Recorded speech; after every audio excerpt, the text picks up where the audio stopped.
Welcome everyone. Like Lauren said, my name is John Stoylov. I've worked with Canon for about 9.5 years now. Before that, I shot other manufacturers, our friends over at Company N for a while. I shot Canon. I switched to Canon when I started shooting, when we went to Autofocus. I was shooting with another manufacturer, and Autofocus came around, and I was like, hey, this is pretty cool. And all of a sudden, Canon was doing a much better job, in my opinion, than some of the other manufacturers. So, anybody remember film? Okay, a few of us. So I shot film for many years too, so not just only digital. So what we're going to do today is we're going to kind of cover our two new cameras. We're going to do our new 5D Mark III and our new 1D X, and kind of go what the cameras are going to do, and kind of beyond just the specs. You guys can go online and you can go to B&H's website, go to our website, and just read specs all day long. And specs are nice.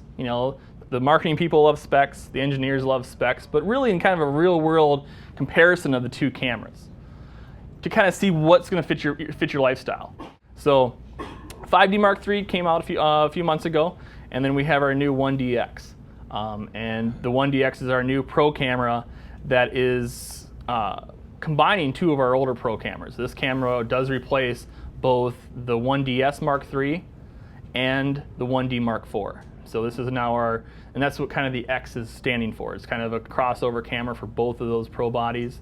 It's also the 10th generation 1D camera.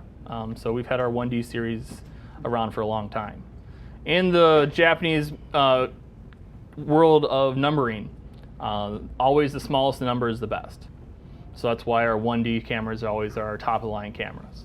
From there we have our 5D, then it goes to our 7D, and then it goes to our 2-digit cameras, which is our 60, 50, 40, 30, 20D cameras. And then it goes to our Rebel cameras, which in the US market we call them Rebel T4i or whatever, but in the Asian market they're called the Rebel 600 or 650. So that's how the numbering system works. So those are our two new big babies. We'll give you a brief intro to both of them, kind of what's new in the features, and understand the autofocus system. The cameras share a lot of the same kind of features. The 5D Mark III, in my opinion, is kind of a baby 1D camera. And we will kind of cover a little bit, what it can do, and then we'll also talk about video. How many people here shoot video with their DSLRs? Good. So I do get questions from time to time at trade shows or at events, can I buy a camera without video? Yeah, not anymore. They're all going to have video. It doesn't really cost us anything extra to put a video feature inside the cameras. We're just recording the live view. And to be honest with you, with the 5D Mark II, we kind of tripped in our own feet. Totally by accident with that camera to shoot video. We know we could record it. We decided to record it, but that was pretty much the extent of it. And I remember the first trade show we had here at the Gigabit Center with the 5D Mark II, and it was really asking the public, hey, do you know this thing shoots video? Yeah. You ever going to do it? Yeah, probably not.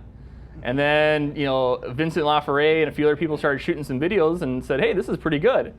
And then next thing we knew, the next trade show about a year later, I'm getting, Lucasfilm's t-shirts come up to me asking questions on the video, Fox, Sony Pictures, all these, big companies that want to use, DSLR videos, and it kind of really just took off. So we were excited about it, and then kind of caught us by surprise. And then the 5D Mark III is a kind of an acclamation of all the little things the Mark II was great about, but then we added all the new little features. So the original 5D came out in 2005.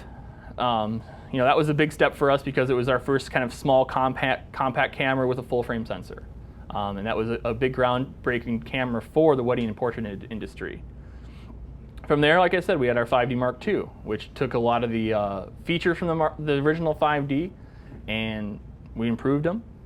We increased the resolution, of course, so that was a big step. How many people here had a 5D or 5D Mark II? So we appreciate your business, and that was one of the cameras that really kind of put us through into the mark. This past spring, we launched the Mark III, and it was about 40 months between the two launches. And as soon as the Mark II was starting to really get some good traction, Canon started to sit and ask, our photographers. We started poll photographers. If you went to a trade show, either at the Gigabit Center or in Vegas, and we'd have you fill out a survey. What do you want the new camera to do? And it was always, I love the 5D Mark II, but, and in my own, opinion, that Mark III answered every one of those little I love it, but I love the camera, but the autofocus system, I wish it was enhanced. I love my Mark II. I wish I had cleaner ISOs. I love my 5D Mark II, but I wish it was faster. So all those little things that customers asked for Canon to do is what we've done. In the 9 years of working with Canon, that's one thing I've noticed with the company is that we really do listen to our photographers and do a good job of understanding what their needs are.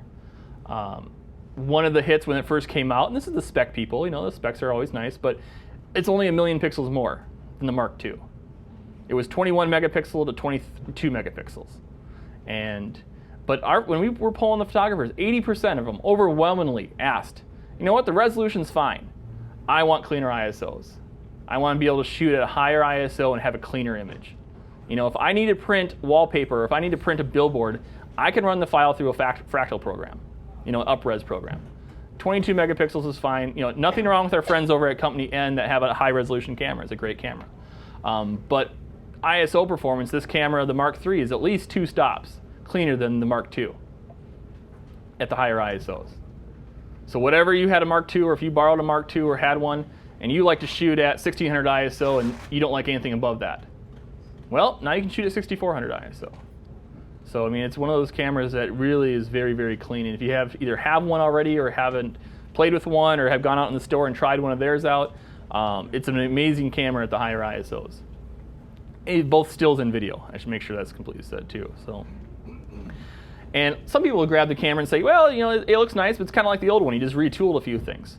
Actually, the camera is brand new from the ground up. So we'll talk a little bit about what we actually changed. So the original 5D in our 5D world, like I said, full frame sensor and a compact package. Large file prints, so we're able to print large files, 60 by 40 inches all day long, whatever you want to print. Color, tonality, tonal range of the system, and portability and ease. A lot of people sometimes don't want to have that 1D camera or that larger camera. They want something a little more smaller and compact. So, and for a full frame digital SLR, 5D system is truly affordable.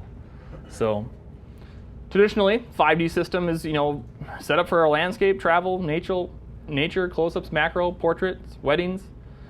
So we've had that kind of quality with these cameras, and we've held that stance. We've had our 5D customers from the original 5D, and traditionally, yeah, it was set for that wedding and portrait market. If we did a wedding and portrait trade show, or if you had people that were buying 2 or 3 of them to shoot weddings. The camera has grown, especially with the Mark III. It's opened up a few more doors now. So obviously, with the full frame sensor, you have the ability to use all the wide angle lenses versus the crop sensors. There's no 1.6 crop. You put a lens on there, 17 to 40, 8 to 15 fisheye, whatever you want to put on there, and the lens is what it is. There's no crop features. So now with the Mark III, we've significantly improved the speed and responsiveness of the camera.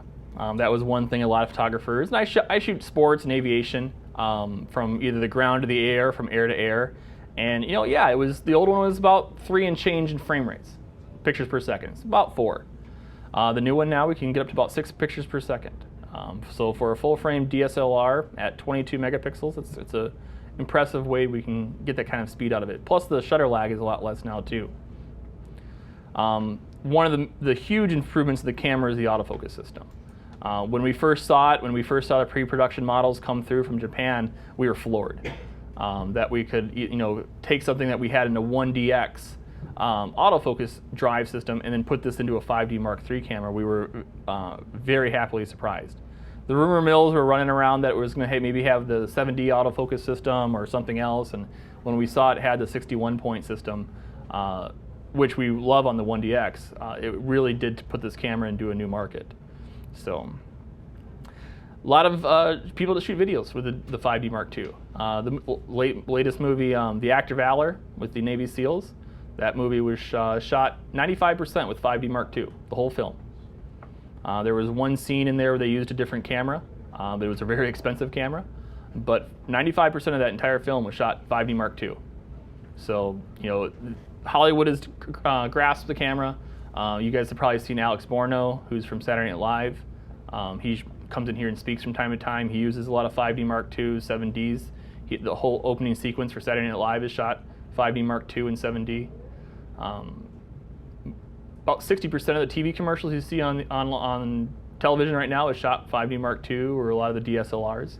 So the reason the video people love DSLR is the same reason the film people love full frame 35mm film.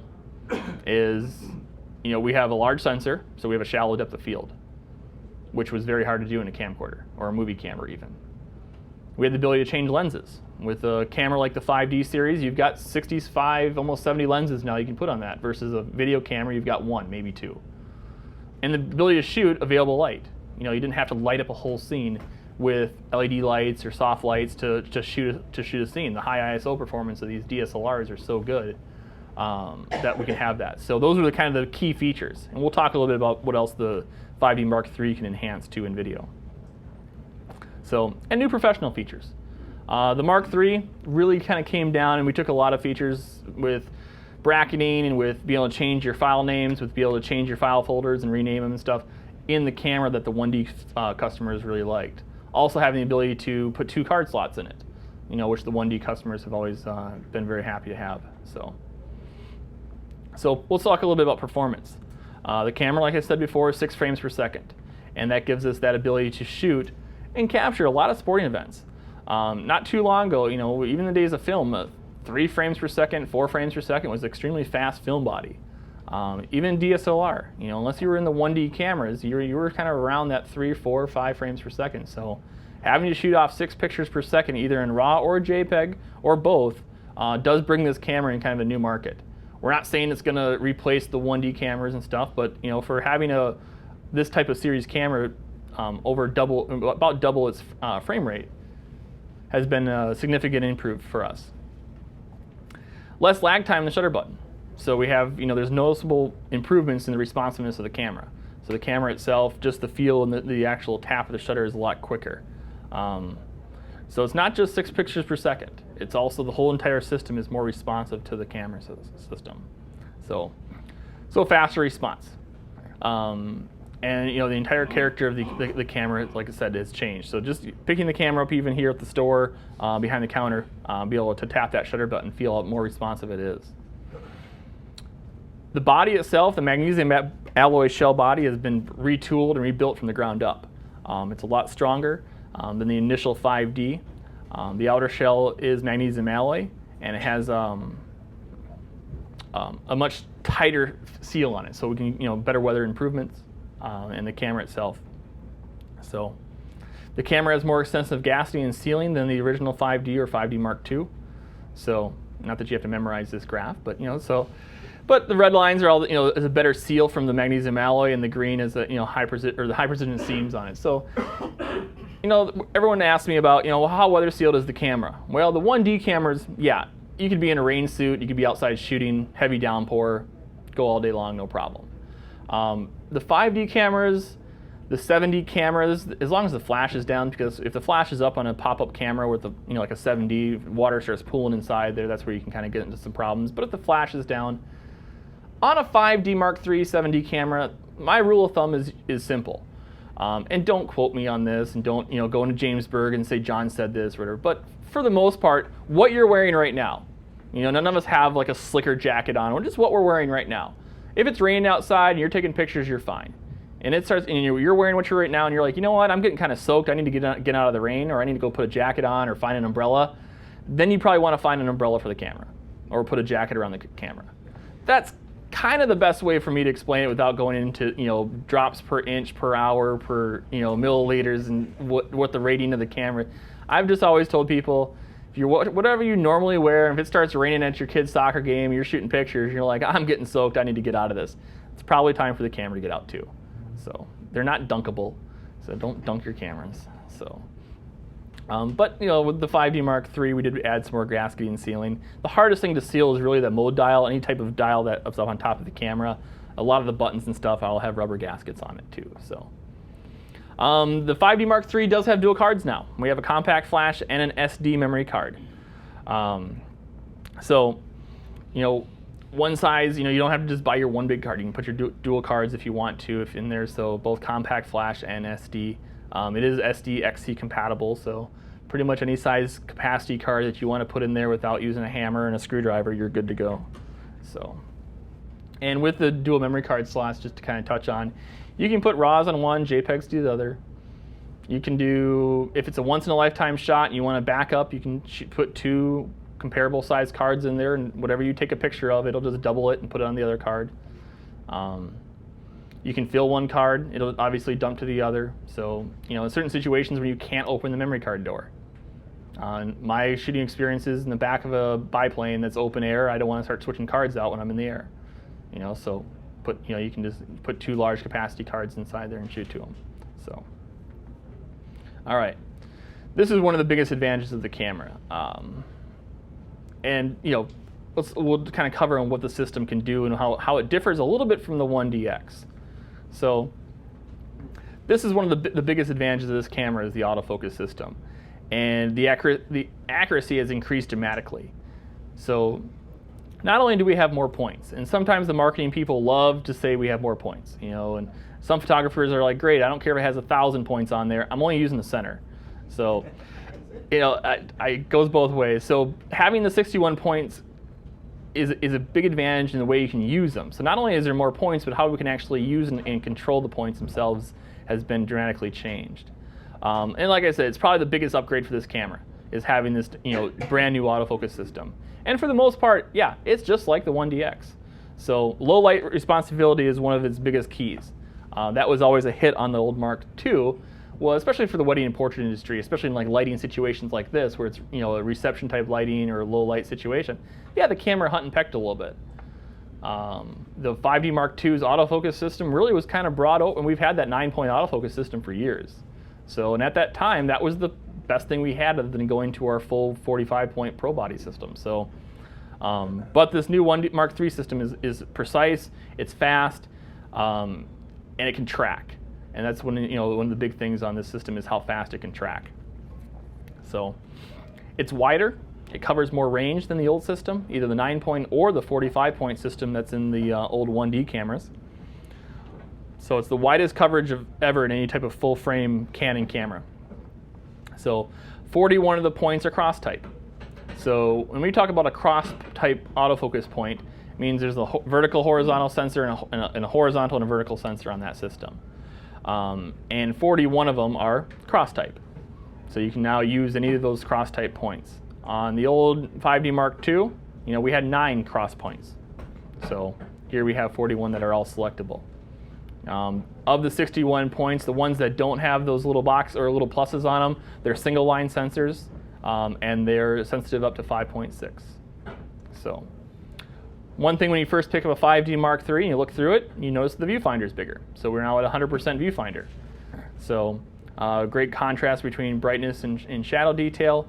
So full prism viewfinder, good center to corner brightness, and then we've included the transmissive LCD screen, which gives us the ability to have a kind of a much more detail, much more information. So, and like I said, the old 5D Mark II was about 97%, so it's a little bit smaller.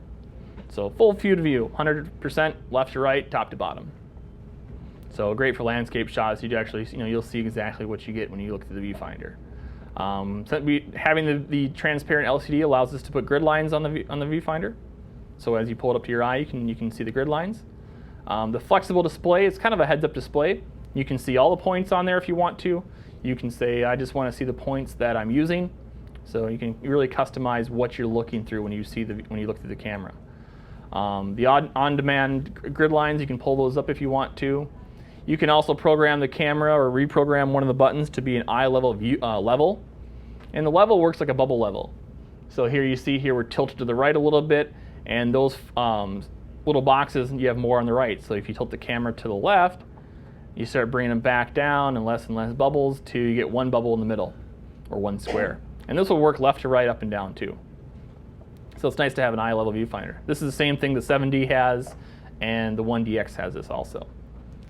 On the back of the camera, we've taken a few things, like I said, from the 7D also. We took the dual axle electronic level, great for live tripod shooting. So if you want to level the camera, you can tilt the camera until you get a green line, both left and right, and up and down. So One thing we've changed in the camera, like I said, when I mentioned before, is everything's been converted from the ground up. Nothing is brought over. You know, we haven't carried anything over from the old camera. Even the mirror box is stronger, and then the actual mirror itself, for you engineers that are in the audience. We have a brand new secondary mirror bounce system to prevent any type of mirror bounce from the system. Dual motors. So the shutter and mirror box are entirely and truly structural, rated to about 150,000 exposures. So image quality. We had an amazing camera on the 5D, the original 5D, on the 5D Mark II, and then now it carried over to the 5D Mark III. It's a brand new sensor. One of the benefits with Canon versus some of our friends at the other manufacturers is that we're the only camera company that has everything in-house. The DIGIC processor is made in-house by Canon. We make our own stepper machines to make sensors, and we make and grind and polish all of our own lenses. So when we need something, when the engineers from the sensor division says we need a new processor, we just call up our own company and say we need a new processor, and this is what we want to do. We don't have to outsource or buy a processor or a sensor or lenses from anybody else. So one of the benefits of having that kind of control is everything's in-house and in-ground and baked in. So the brand new sensor now, higher resolution, and like I was saying before, the majority of our photographers were looking for high ISO performance.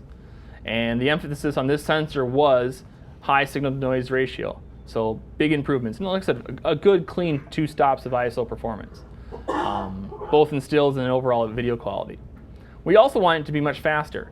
So with having a faster, what we call an H-channel readout, which allows us to dump information off of this sensor much, much quicker. So be able to shoot at 6 pictures per second. So we call it an 8-channel readout sensor. And we continue with our Canon-built DIGIC processor. This is actually the DIGIC 5 Plus processor. Now, this is a fast little computer. This computer runs everything in the camera.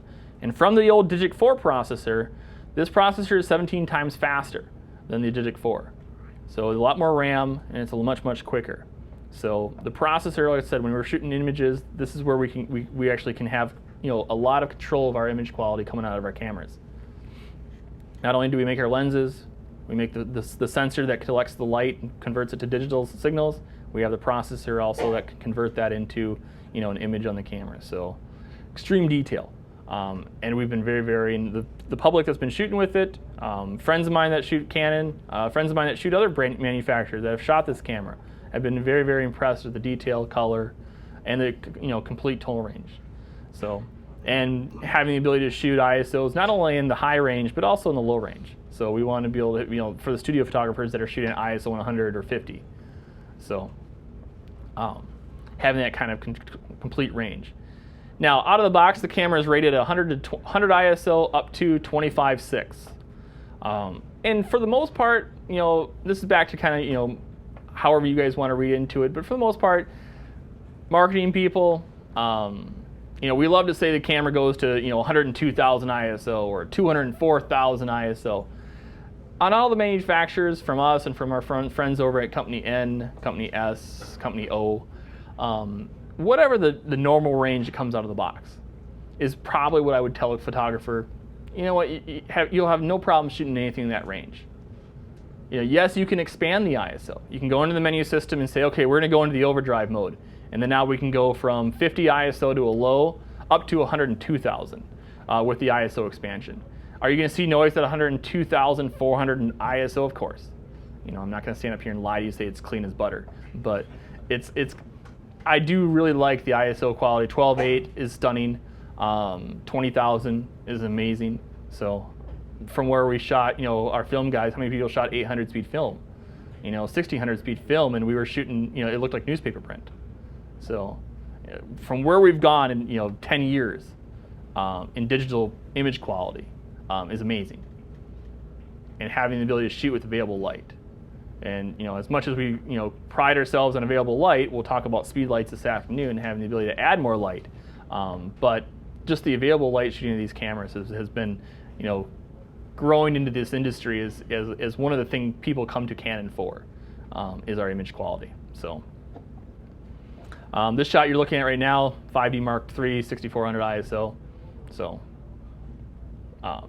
just amazing what we can do with these type of cameras. So here's another one. This is again 6400 ISO.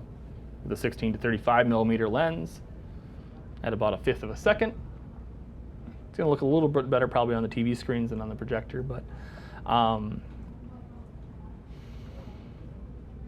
so we'll do a little bit of ISO comparison here. Now, you know, we always hear the instructors say, well, it's going to look better on my laptop than you're seeing on the screens. The Panasonic TVs do actually do a pretty good job. Even that projector up there is a really high quality projector, so you'll see, you know, what we're talking about here. So here's the 5D Mark II.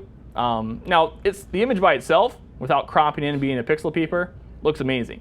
If you want to start cropping in, this is that little yellow square there. So this is 6400 ISO with the 5D Mark II. We start to do a little bit of a comparison. Here's the 5D Mark III. So we can see that, you know, we still can see a lot of clean, you know, it cleans it up quite a bit. In my opinion, a good 2 stops.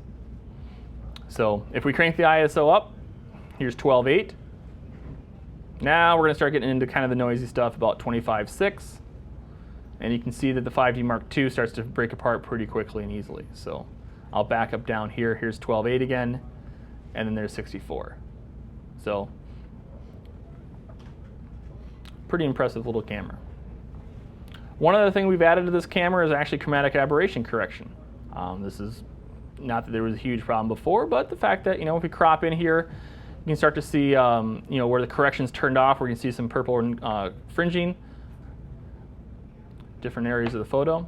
If we turn the chromatic aberration correction on, you can see that clearing up. So we'll go back again and clean that up a little bit. So it does do a very, very good job. The 5D Mark III has a couple of new image creation modes in the camera. So we have a new HDR and multiple exposure. HDR in the newest version of Digital Photo Professional, which is the raw processing software that comes with the camera. The upgrade is available online right now if you've got a 5D Mark II or a 7D or the original Digital Rebel.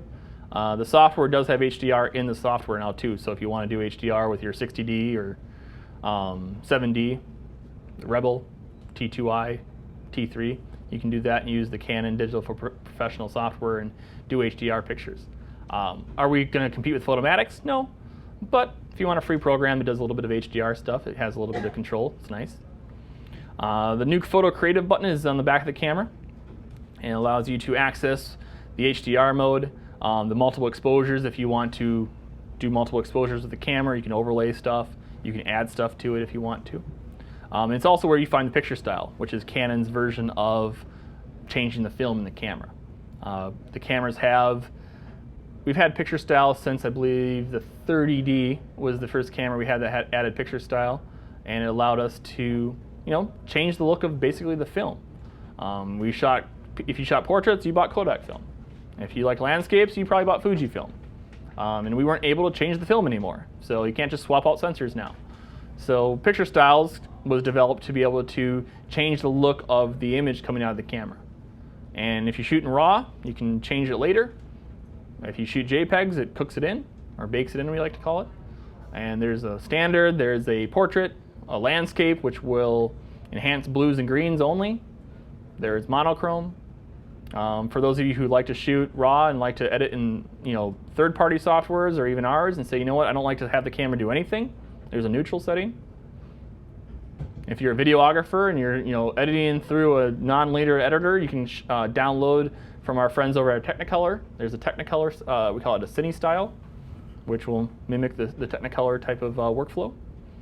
Or there's 5 new picture styles that you can download from the website and upload to your camera or apply it to a RAW file. And there's a twilight for shooting, you know, during dusk. There's a clear for shooting during high noon or high, you know, contrast blue skies. There's a couple new portraits, so you can try them and download them and see what you want. They're also customized. You know, it's designed. Picture Styles was originally came out to save the photographer time. You know, they're like, I love my images, but I always bring them in. I always have to bump the saturation just a little bit because that's what I like. Well, you can do that in camera and save yourself that step. So we have a whole website dedicated to Picture Styles with an editor on there where you can actually create your own picture style if you want to, or you can tweak and see what the camera's going to be able to do. So one last note on Picture Styles, there is a monochrome setting where you can apply a red, green, orange, or yellow filter, like for those of us who shot black and white film. Instead of screwing a filter on, you can apply that digitally. So the metering system on the 5D Mark III has also been changed. This is one thing where the 1D X has a little bit different one, which we'll talk about in a little bit. But this is the new 63-zone evaluative metering system. It's up from the old 35 system. And the evaluative system will, wherever you focus the camera, will primarily look there. Then it looks away from the image, and finally at the entire image. So whether or not you move the autofocus point, or if you have it centered, you can lock in focus or lock in the metering system wherever you want to. The spot metering is now about 1.5% in the center. And it can now be up to plus or minus 5 stops of exposure compensation. The old system was 2 stops. So you have plus or minus 5 now to change and work with however you want to. One feature that a lot of photographers were griping about, that I heard a lot about, was the auto exposure bracketing. We used to only be able to do 3 pictures. We can now do 2, 3, 5, or 7. So you can now bracket up to 7 shots. So if you do want to do your own HDR and bring it into your software, you can do that. Talk a little bit about video. One of the big features of this camera and from the other cameras is having the ability to change this kind of revolution of HD SDR video. We haven't changed the superior file size. We've actually made it bigger, thanks to the new processor and the new sensor. So we have less moire, a lot less false color with the new video system. The high ISO is improved in the video. And from what I've seen people shooting so far with it, they've been very, very, very happy. So there's also new 2 choices of compression that the camera will produce. We call, and I'm not going to make you, turn into video experts in 2 seconds here, but there's 2 versions of it. There's an all IPB, which is a little more compact. It's still bigger than what the 5D Mark II had, but it's still a little more compact than what we call the other system. So it's 15 minutes in a 4 gig file. Ideal for long files that you don't need to do a lot of cuts with it. The big file program is the All-I. And basically what this camera is doing is compressing each individual frame at 30 frames per second or 24 frames per second. The files are much, much larger now. They're 5 minutes equals 4 gigabytes. So they're big, big files. These are not camcorders. But great for editing. A lot of the editors that shoot, or a lot of the camera guys that shoot 4 different types of editors have always asked for an all-I compression size. One of the other big things is that the 12-minute recording limit is gone. The 5D Mark III will now continuously record files up to 29 minutes and 59 seconds. So just a tick under 30. So you can now record continuously up to about 29:59. If you think about that last number, which was 5 minutes per 4 gigabytes, that's some big memory cards. So be able to record continuously up to almost 30 minutes. So we've also added in the 5D Mark III 60 frames per second at 720 resolution. There's a headphone jack now on the camera that you can use for monitoring your audio, either from the onboard microphone or from an external microphone that you have plugged in. So that's been one nice feature too for the 5D Mark III users. You have time code. For those of us who are not too familiar with video, time code is when you're syncing your multiple cameras to the same clock. And you can either do that in camera, you can plug it into a computer and sync your cameras if you want to. You can buy the GPS unit for the camera and plug it into the camera and sync it off the satellite clock. So however you want to sync your cameras. So when they go from camera A, camera B, camera C, we're all in the same spot. ISO got bumped up a little bit, up to 12.8. With the expansion, you can go to 25.6. And it's about a good 2 stops cleaner than the old 5D Mark II. So a little easier access for video now. We have the switch that we've kind of stolen and borrowed from our friend down at the 7D camera, and having the ability to switch easily between still pictures and video. So you can start and stop the video either with the back button or the shutter button, which is nice because now you can start and stop with infrared remotes. So this is one thing that nobody else is doing, is a silent control touchpad.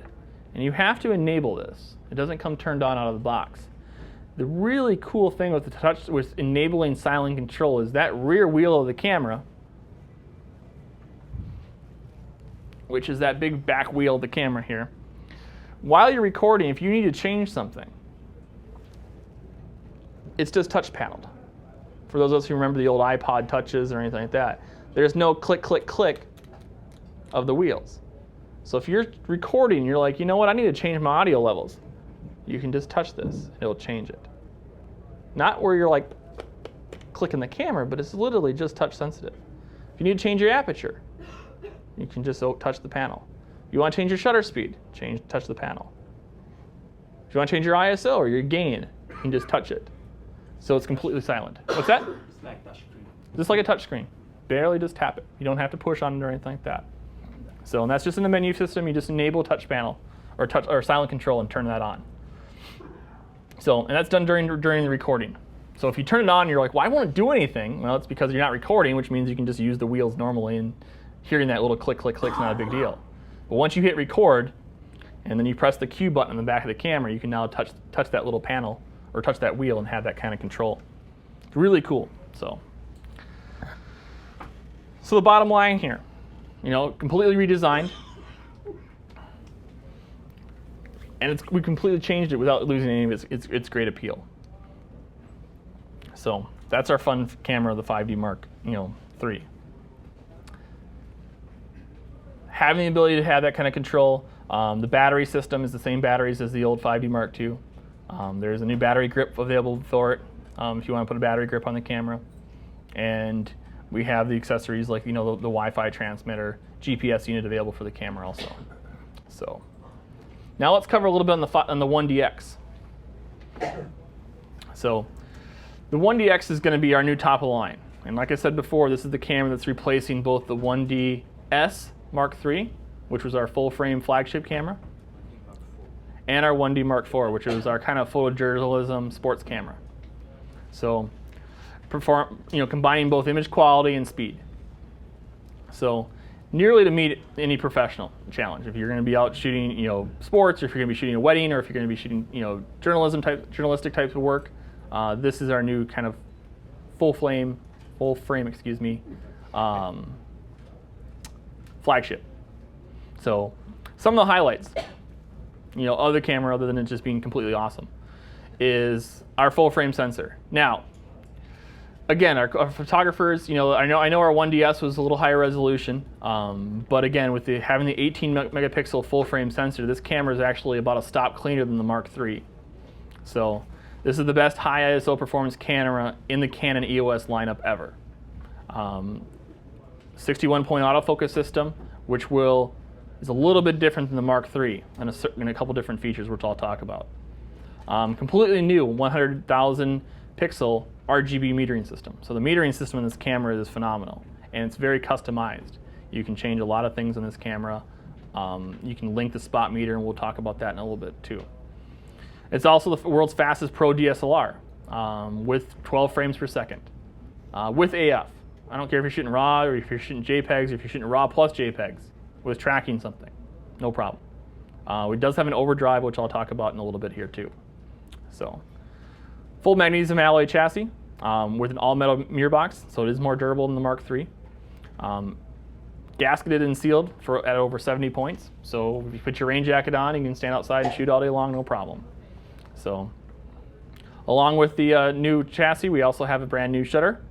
The shutter system is now carbon fiber shutter blades, brand new mirror box, and the camera itself is tested at 400,000 exposures, so over twice what the Mark III is tested at.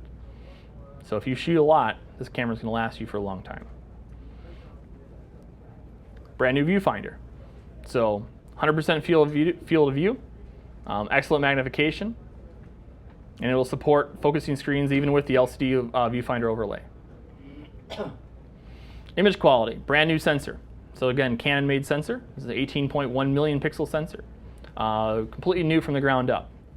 So high signal noise ratio, the ISO is standard up to 51,200. And like I said, this camera is about a good stop cleaner than what the Mark III is. Speed performance, we can shoot up to 14 frames per second in the overdrive. And that is a feature you do have to turn on. There is a downfall of the overdrive. It doesn't use gas more, but it locks in. It's only JPEG only, and it's lock focus. So the mirror goes up and stays up. But if you need, there's certain situations where that really comes into play. Less false color, less moire with the sensor also. So again, this camera is going to be shooting full HD video too. So like we said before, these are images from the pre-production cameras because this is when I made this presentation, that's all I had. So 12,800 ISO on this camera is unbelievable. For those of us who shot 1600 ISO on the 5D, you know, we're rivaling that. So 20,000 ISO, again, it's extremely clean. I've been floored about the image quality of this camera. So and able to shoot, and it sees light better than anything else I've seen. So I mean, it can dig out light from almost anywhere. 51.2, concert shooting, always a tricky lighting situation, tricky way to shoot. Also carries over not only for the stills, but also carries over outstanding video performance too.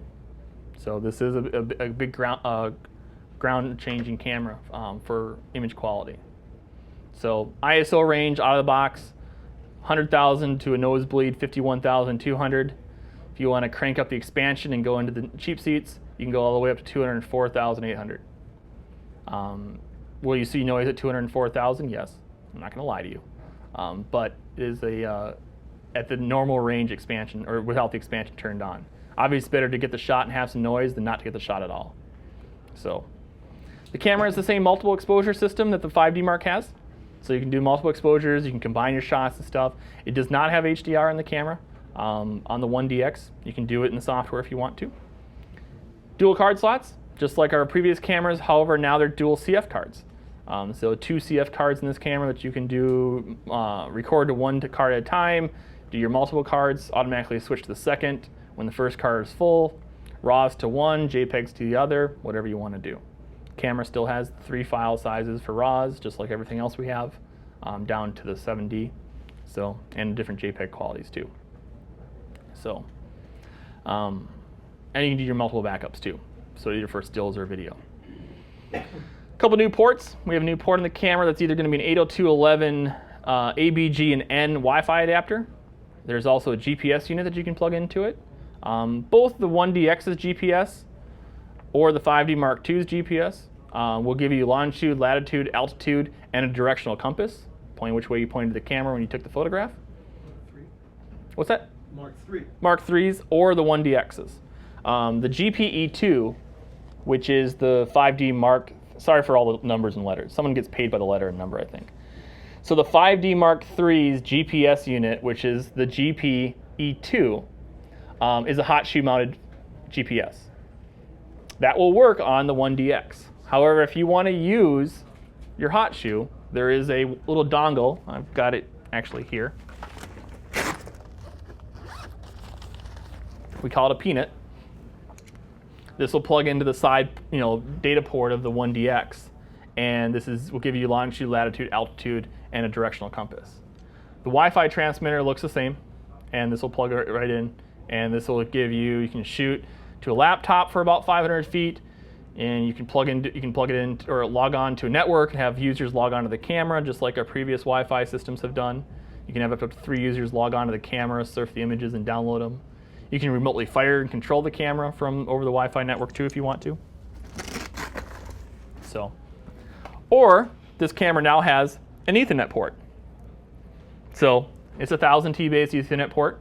You can connect it right to a Mac or a Windows computer or into a router. One nice thing about an Ethernet cable is that we all know that it does click and lock into the camera. So unlike USB tethered shooting, which can sometimes fall off, or unless you have a lot of gaffer tape. With the Ethernet cable, you can also shoot up to 1,000 feet. USB is limited to about 15 feet. So if you have really big studio space, you can plug right into it, and you can shoot tethered up to 1,000 feet. Just go to your local hardware store and buy a 1,000-foot spool of Cat5 cable. So not in the box. So the nice thing about the Cat5 is it is more reliable than wireless. So if someone in the neighborhood turns the microwave on, you might not have problems with losing signal. So. And much farther range than USB. So ideal for any type of live view or controlling the cameras too if you need to network it. Performance. And this is where this camera really kind of starts to shine. So we have the ability now to shoot 12 frames per second with no limitations. So you can shoot and fire off 12 pictures per second. I don't care if it's RAW, I don't care if it's JPEG, I don't care if it's both. You can do any type of autofocus system that you want to. So, and it has an extremely high buffer. So with full continuous autofocus. Like I said before, we do have the new overdrive, I like to call it, or we call it super high speed. It will shoot 14 frames per second. And at 14 frames per second, you know, there's situations where this does work out. As long as your subject's not moving towards you or away from you, like a golf swing.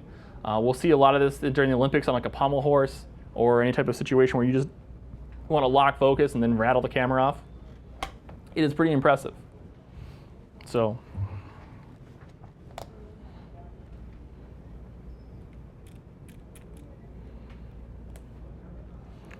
here is high speed. So that's 12 pictures per second. If we go into the overdrive, everyone smiles and laughs when I do that. It's always fun.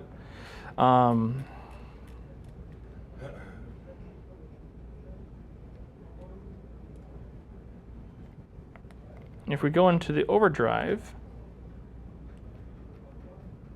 here's 14. Oops.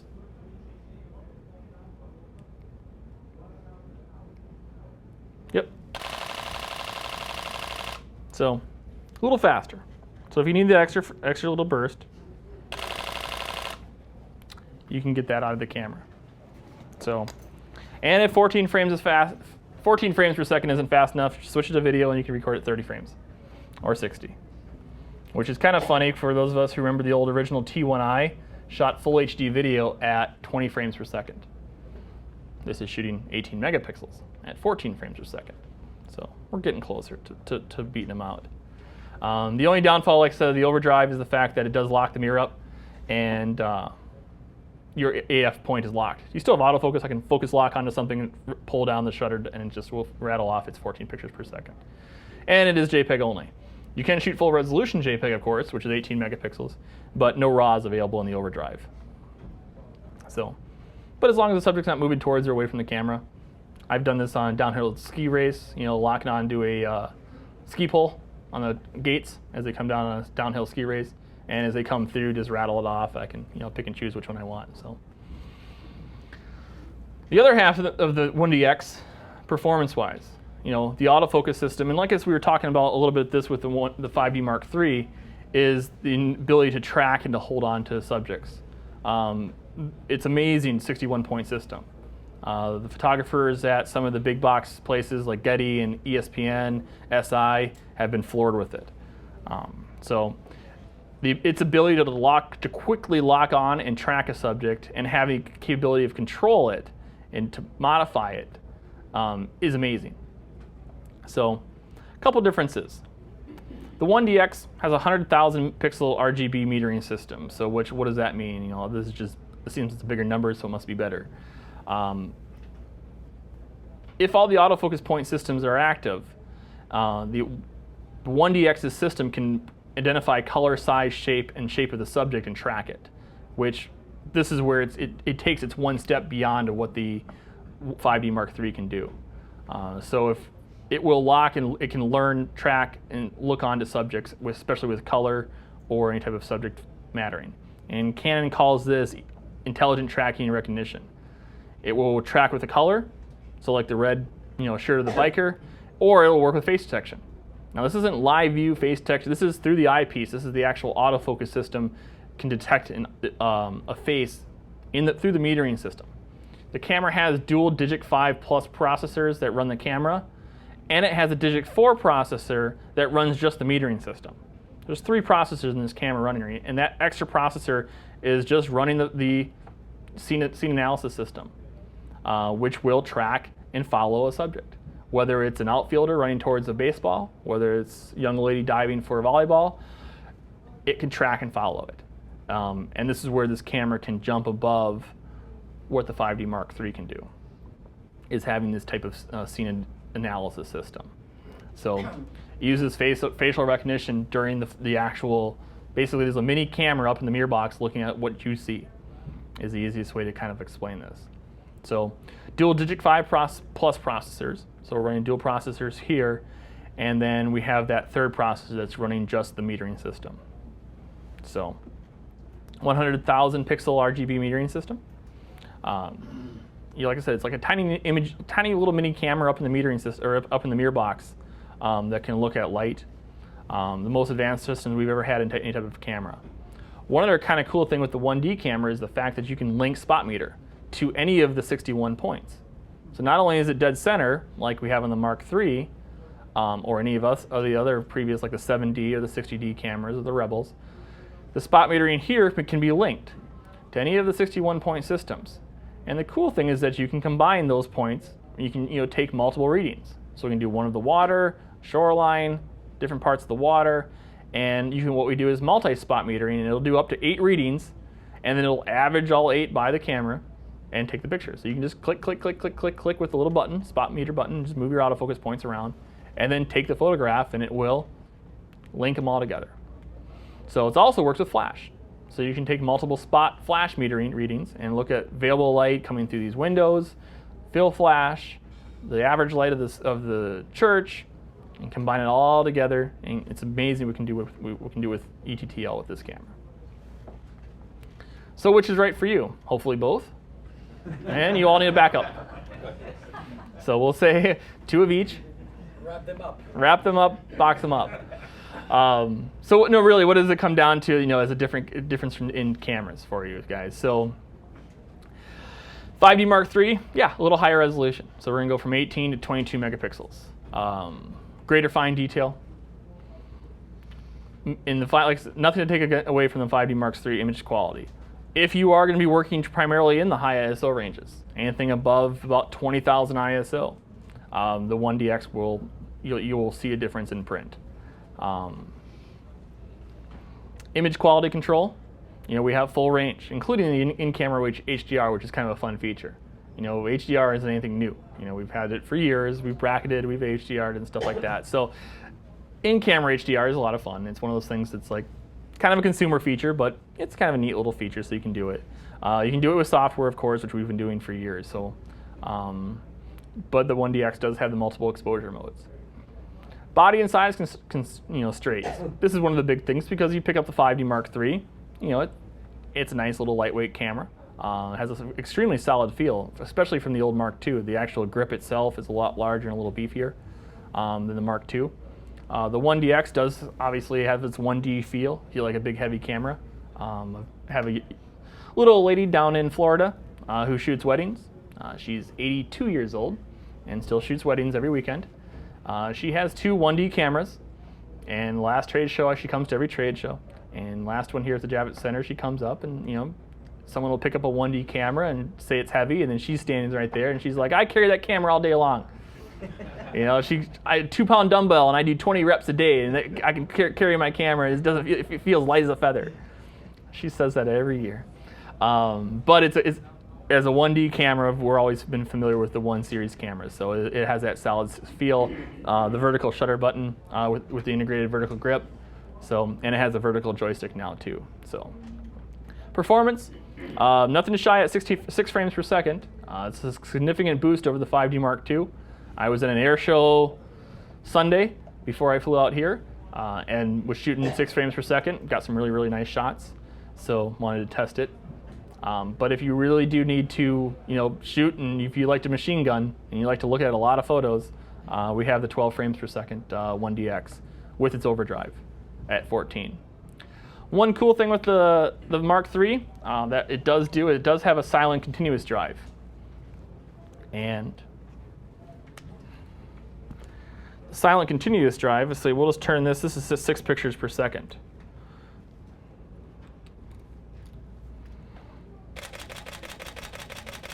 So 6 pictures per second, no problem. It does have what we call a silent control drive, where it slows it down to about 3 pictures per second, but it's much, much quieter. If you listen, it's much, much quieter. If you've ever shot in a courtroom, if you've ever shot in a wedding where the pastor does not like the photographer, or if you've ever tried to shoot PGA golf, it's a much quieter camera. So having that ability to shoot at that silent 3 frames per second is real nice. We do have a silent drive in the 1D X. It is a little louder, actually. but you do still have that single shot silent drive that we've carried over from our Mark IV series. AF and autofocus speed, basically performance and speed of the camera. 1D X basically virtually the same autofocus system, which is a huge jump over the 9-point system we had in the old Mark II. With the 1D X, you do include what we call that intelligent tracking. So now you can intelligently do face detection recognition. You can do color recognition, like the red shirt off the bicycle of the BMX biker. So you have that kind of speed and control. So improved flash performance with the Mark III. Even more advanced with the 1D X because you have the capability of doing the spot flash metering. So you can take multiple readings with your spot flash. So in-camera customization. You have a whole range of, we can be able to control and work with this camera. Having the ability to change how the camera focuses. We have different case studies that allow you to have that kind of tailored, dial the camera system in, which I'll cover here in a little bit. So you have that kind of locked in working mode. You can rename your files. So instead of saying IMG_12345, you can rename that to say John or B&H or whatever you want those images to be. So you can rename the file systems, which you've never had that ability in a 5D type camera before. So obviously with the 1DX, you have a little more customization, a little more control of the camera. A few more buttons that are reprogrammable on the 1DX. So smaller and lighter on the Mark III, about 950 shots per battery. It's still the LPE6, or about an hour and a half of video on one battery too. So on the X, we do get up to about 1,500, almost to about 1,800 pictures with normal temperature and humidity. It is a new battery. It's an LPE4N. It is a little higher milliamp. However, the old batteries will work in the new camera, and the new battery will work in the older cameras. So you can match and switch them a little bit. So for those of us who've been around a while, remember the old BP511, and we had a BP511A battery. Same kind of thing, we just a little higher milliamp on the new LPE4N. So, and about 2 hours of video, continuous video streaming on the 1DX. So, HP video capabilities, same file options. We added the microphone jack on the 5D Mark III, so no headphone jack here, but a little bit cleaner ISO performance. I want to dial a little bit into the autofocus system and kind of cover a little bit more what else we can do, because it is completely brand new. And for those of you who either coming into classes and seen Rudy do some presentations up here, he also does a lot of work on the Canon Digital Learning Center, which is Canon's free website. You can just do an internet search or go to Canon's website and link to it. The Canon Digital Learning Center has a full tutorial of everything I'm going to show you right now on how you can customize the autofocus system of this camera. But it's good to take note because it is different. You can obviously quickly change your active autofocus point from wherever you want to go. You have choices with all 61 autofocus points to pick and choose. I have had one photographer complain that there's too many points, so you can actually take away points if you want to. You don't have to use 61, you can dial it down to 19. Actually, I think it's 41, 19, and I think the smallest number it goes is like 9. So if you don't want to be able to pick and dial between a whole bunch of points, you don't have to. So to change the autofocus points, the quickest and easiest way to do this is to go into the custom functions and just basically tell the camera, I want that little rear control switch, and this is available on the Mark II, on the 7D, even the 60D, but you can turn this little joystick to always be focus point selection. If you want the center point, just push the little joystick in. So you can always just kind of stroll around and select which point you want. And that's how I've always had in my cameras programmed to do. And any camera that has that little joystick has that ability to always have that option engaged. So you go to your custom functions, custom controls, multi-controller, and what you want it to say is AF point or AF direct point select. So you're always just kind of just moving that little joystick around. That's one nice thing with the 1DX is that when you're shooting vertical, the new 1DX has a vertical joystick. So there's actually 2 joysticks on the camera. If you purchase the new battery grip for the Mark III, that battery grip will also have a joystick on it, so if you're shooting vertical, you can control your AF points quickly. Option 2, you can have the camera memorize an autofocus point and easily and instantly return to it. So you can program a point and it will memorize. You can press what we call a recall button, and you can program 2 different points. So you're always using your center point, because even though we have 61, you always like you guys stuck using your center point. But in a situation, you must say, okay, once in a while I like to jump to the top point. So you can just press one of the preset buttons that you've designated, and it'll automatically jump to that your secondary point. Option 3, you can do an orientation link point, which we've had for a few years now. A lot of people don't know about this. I think it's really, really cool, and I use it all the time. I shoot a lot of portraits, and I like to do a lot of horizontal and vertical shooting of portraits. And what you do is you pick your first point, and you save it. And in the camera, in the owner's manual, or even on Rudy's website, not Rudy's, Canon's website, it'll tell you the procedure to do it. It's very simple and easy to change. It has to do with the ISO and the light button on the camera. But what you do is you save one point. So here we save it right in her eye. And then you turn the camera vertical. Then you pick a different point, and you save it. So now when you turn the camera from horizontal to vertical, it's automatically switching for you. You don't push any buttons. So it automatically does this just by, it has the orientation sensor that it uses for the level controls, and it'll automatically jump between the 2 of them. I use it all the time. I think this is a really cool feature that's kind of skipped over by a lot of reviewer people that review cameras on the internet and stuff. So easy to activate, easy to sync. And then, like I said, all you just do is just when you're rotating the camera, it's automatically switching for you. So, and then you can obviously just turn it off real quick too. We have flexibility on how the camera actually sees and how it controls the autofocus points. You can change the size, you can change the selection method of the camera. And this is one thing that we brought on board with the 7D, and it's been modified a little bit with the 5D Mark III and the 1D X. So what you have is the ability to use single point. You can pick any of the points that you want to. There's all 61 of them that you can pick to. We also have Spot AF, which is kind of misunderstood by a lot of photographers. Spot AF is actually for macro photography. If you think of an autofocus point as a vertical and a horizontal line, so it's a vertical, if it's a cross type, it has both lines. Spot AF actually shrinks those points by 50%. So if you think of trying to photograph the inside of a flower, and if you're using just a normal single point autofocus system, as the lens moves and the point will hit some detail, which might be the edge of the tulip or edge of the petal of the flower.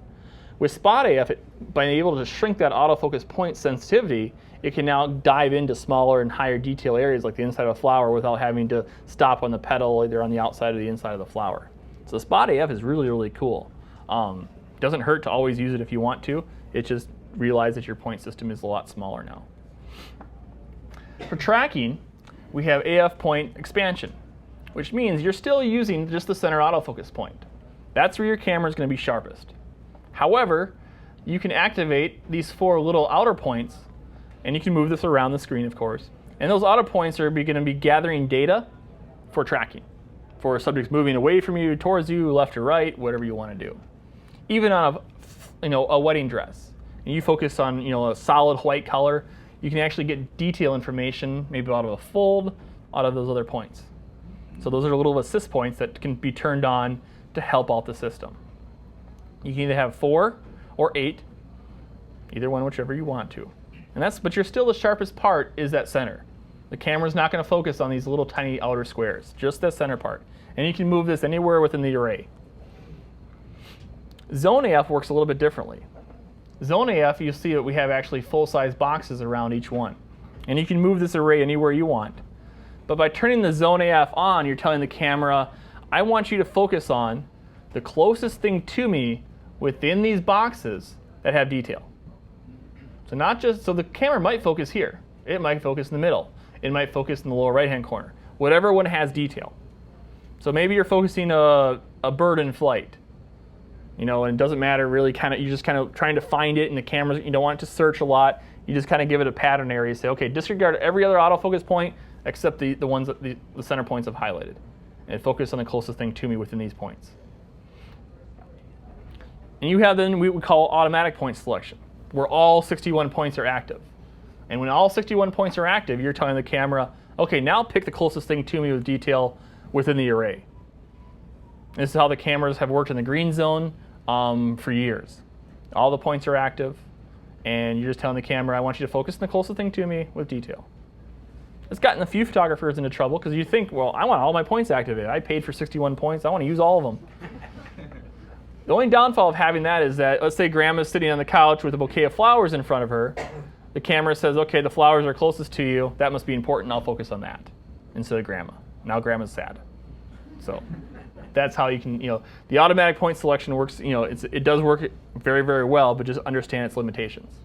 On the 1D X that uses either the facial recognition or the color tracking, and you have all 61 points active, it'll track that point across that subject as it moves across the array. So that's the impressive system with that.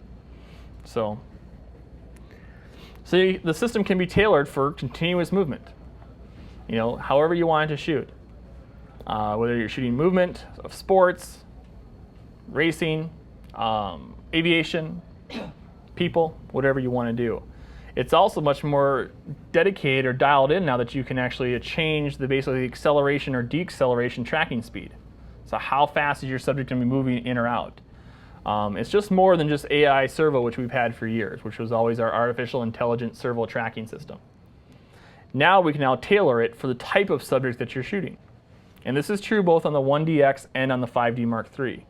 And Canon's done it actually a really easy way of, we call 6 basically what we call cases for general picture taking.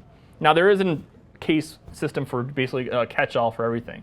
But if you need to tailor it for your type of photography, you can do that also. And we do that in the AF configuration tool. Case 1, you don't have to write down or memorize everything I do. On the Canon Digital Learning Center, Rudy's gone in and do a full tutorial on how to actually modify this and customize this also. But case 1 is kind of a virtual multi-purpose catch-all for all types of photography. It will work for any type of situation for tracking subjects. It adjusts the focusing tracking for general use. This is how the camera comes out of the box for continuously moving subjects. However, we can modify it. Case 2 is designed to continuously track moving subjects, ignoring possible obstacles. So if you want to think, and we have a little picture of a person playing tennis, in the little icon here. But if you want to think of, like I said, shooting somebody in a tennis situation, the camera will ignore the net. It'll just concentrate basically on the subject's moving, so it can't get fooled. Or if you're doing soccer, or if you're shooting sideline, something and the ref runs in front of you. Basically, you're telling the system, track what I'm tracking, but don't worry about if something, obstructs me really quickly. So it's not going to go, whoa, something came in, something goes back out.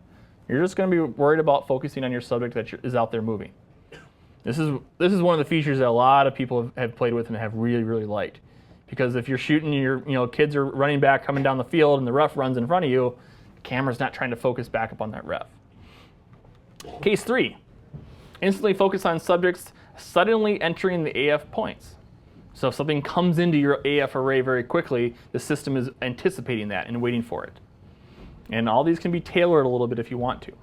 So if we're pointing here and all of a sudden something comes in very quickly, the camera will focus on the new subject that enters in the system or enters into the array.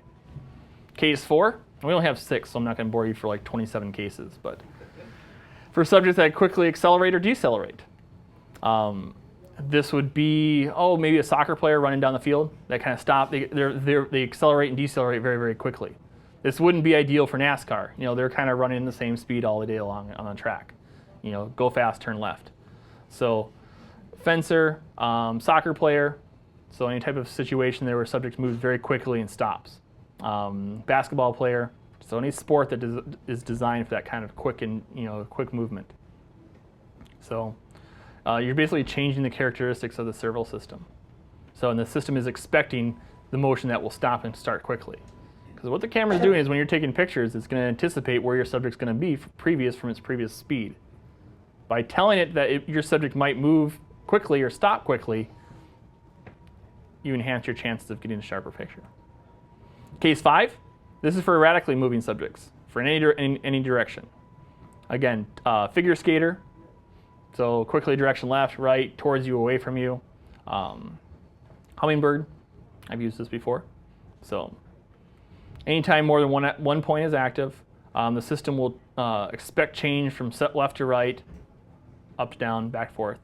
And it will change your autofocus point system faster. Case 6,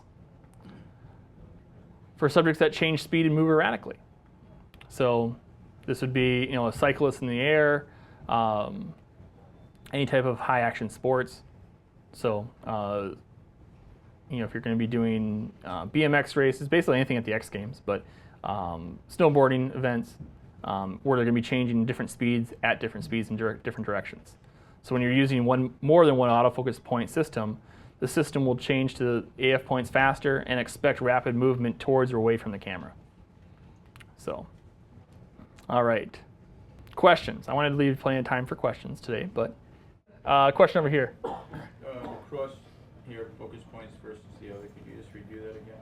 Right. On the new 61-point autofocus system, we have 61 dots that we can pick and choose from. Of those 61, 41 of them are what we call dual line sensors, or cross-type points, which means it's the vertical and horizontal line.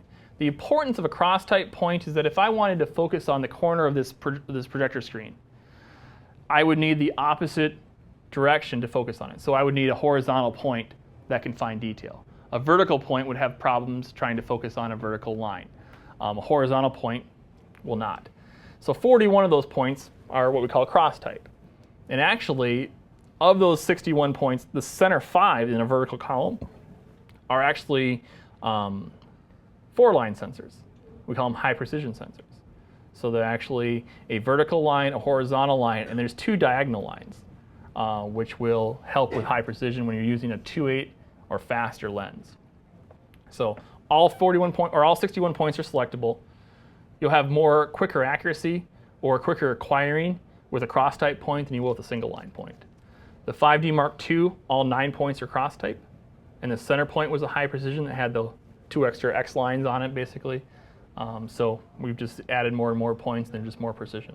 So the question is, in the Canon system now, we have full resolution RAW, which would be, let's say, 22 megapixels on a 5D Mark III. Then we have a medium RAW and a small RAW. Photographer, I can't say we're the only company, because I know our friends over at Company N aren't doing it, but I believe there's somebody else that is doing it. But for photographers that want the capability and the functionality of a RAW file, but don't need the file size. So now Japan won't tell us exactly what they're doing. They're still using all 22 million pixels on the sensor, and they're just downsizing the file as it goes onto the card. But it's still, a RAW file gives you the ability to change your white balance, your exposure, your picture styles, etc. But they'll say a photographer that's maybe just needs it for a PowerPoint. But the MRAW has fewer pixels. It's less megapixels, but they're still using all the pixels on the camera. Now, how they're going from 22 down to 8, that goes on the card, Japan won't tell us. It's something that they're doing on the DIGIC processor, but that they just don't tell everybody in the world. There's things like that happens all the time. But the magic that's happening is that they're still using the full sensor. They're not blacking out pixels or anything. They're just using the full sensor. They're still gathering all the data so you can have that capability later. It's just, as it goes onto the card, they're downsizing the file. And so you have your full resolution, a medium resolution, and then a small resolution. It's speed-ups for workflow. People that maybe are just going to do PowerPoints, but they still need RAW files. They don't need the 22 megapixels, and they can save themselves time and memory card space and computing power to process those files later. So, question that you had, sir. With either camera, can you dedicate one part to record a video and the other one to record the photos? The question was, can you dedicate on the dual card cameras and the new ones to record video to one and stills to the other? Not on our system. Our friends over at Nikon can do that. Where if you're recording video, you take a picture with the shutter button, it'll put the still picture on the other card. Right now, if you want to do that in the Canon system, it'll put it into a new file. So they're separate on the memory card. You don't have to dig through the video to find it. But as you download your movies, you'll see your movie clips, and then you'll see your still pictures on there also. So the answer was no. So the comment was in the original one, or the 1D Mark IV, which was our 1.3 crop sensor, APS-C sensor H, was a little less expensive because we had 2 different cameras in the lineup. And with the 1D X, yeah, it is a more expensive camera. We do get high benefits of the faster frame rate and the much improved autofocus system. Of course, there's at a cost at that. For cameras and customers that are looking for, I can't tell you say buy a 7D because you can get 8 frames per second because it's just not quite the same as a 1D camera. So answers and stuff on to why we don't have a 1.3 crop sensor image camera anymore. I don't have those answers for you. Being the ability of having a full frame camera, we get benefits of better image quality, better ISO performance because the pixels are larger on the actual sensors themselves, and you can obviously we could still do a quick crop of a 30% crop at the final image and still maintain that. I've had a few photographers that shot sports or aviation that have done kind of a side by side where is it better to crop a full frame 30% or use an APS-H sensor? The noise performance is actually better on the full frame. And having still a high resolution and cropping that 30% can achieve almost the exact same as what we could off a 1D Mark IV. So, but I understand the consults on the cost of the camera for sure. Next question. Can you say why the higher end cameras don't use articulating LCD screens, which would make things a lot easier for things like macro shooting? Question was, why the high-end cameras don't use an articulating, screen on it. The answer I gotten from the few people at New York or from the home office is the fact that it's more durable to have, to not have the articulating screen on the camera and weather sealing. It's a lot harder to weather seal an articulating screen, so it would be, of course, nice to have. So, but noted. Question. In regards to video shooting on the Mark III. Yep.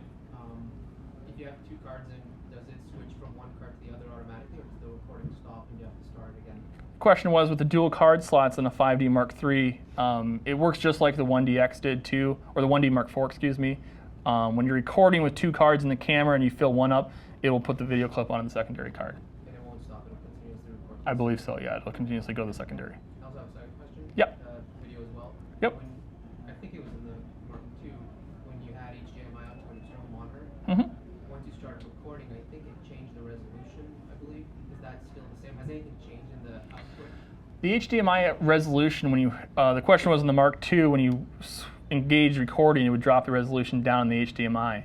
On the 5D Mark III, the HDMI is not a clean HDMI out, but it is higher resolution, and it'll hold that resolution out. So I'm not going to say it's recordable, but the resolution itself will hold it to a higher resolution output to it. Question. Sorry, I got lights on me, so it's hard to see some. The ISO for the multiple of 160 for the video recording, Mm-hmm. is that applicable to still as well, or is that like the cleaner ISO when it's, or is it just for the video recording because of the processing that gets noisy when it's not multiple of 160? Yeah, the question was on the 5D Mark II, there was nothing ever came directly from Canon Inc. in Japan, but we found from multiple testings is that if you use the 160 or the 320 ISOs, it was cleaner in video. We never really saw anything in stills. It was just more in the video and how it was recording frames per second. So is that true now in the Mark III on the 1D X? I haven't done any testing enough to really try it. So Mark III is set at what ISO normal ISO of the camera? there isn't really a normal ISO. I know when you first turn it on out of the box, I think it's set to 400. But there's no real normal like a video camera or a cinema camera that there's a standard ISO or a dead center point. But I know at 160 it does a pull down. Right. That's why it gets less noise. I saw the test between 160 and 200, for example. Right. Much cleaner. Yeah, no, and those third stop ISO increments were just a cleaner ISO. Why and how never got an answer from Japan on why, but it's still a 420 color space. Question, sir, behind you. The SD card slot is supposed to be considerably slower than the CF card slot. Are you still going to be able to get 6 frames per second on that? Yes, it's an SD XC card slot. Compact flashes are inherently faster than SD, megabits per second. The CF card slot in the 5D Mark III is UDMA7 compatible, so if you have a UDMA7 card in there, you'll get a higher, but it's a higher speed transfer. But you can still achieve 6 frames per second as long as you have a card in there that can handle it.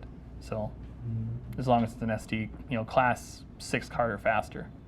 Question. Why didn't they make both card slots CF slots? I find the SD worthless. The question was on the 5D Mark III, why wasn't both card slots CF? We were limited by size limitations in the camera. We ran out of space. That was as true on the 1D Mark IV also, where we didn't have enough space. We have to redesign the complete body of the camera. So the 1D Mark II, 1D Mark II-N, 1D Mark III, 1D Mark IV, the physical size of the camera and the chassis never changed. That's why we had CF and SD. On the 1DX, that was a complaint that we wanted 2 CF cards on that size camera, and so everything was redesigned to be able to achieve the 2 CF cards. On the 5D Mark III, we were starting to get limitations on what we could actually put on that smaller camera. So we ability to have 2 cards, but they're going to be 2 different types.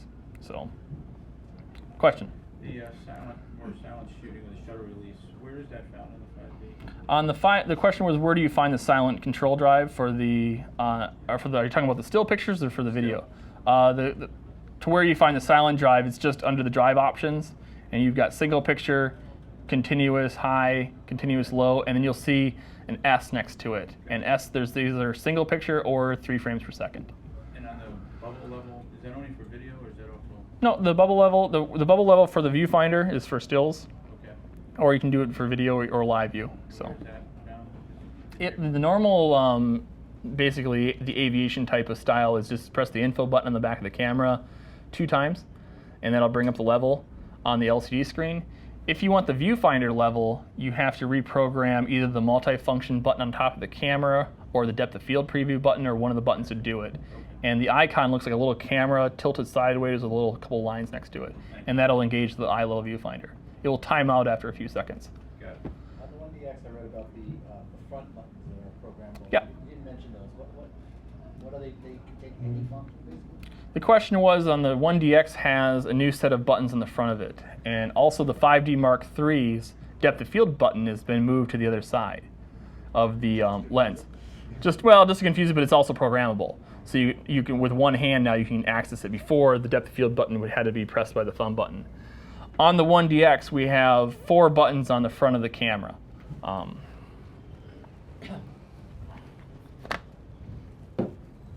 So we have 2 buttons here, and then 2 buttons here. The 2 buttons actually mirror themselves. So whatever you program these buttons here to do, they do the same when you're shooting vertical. They are tactile.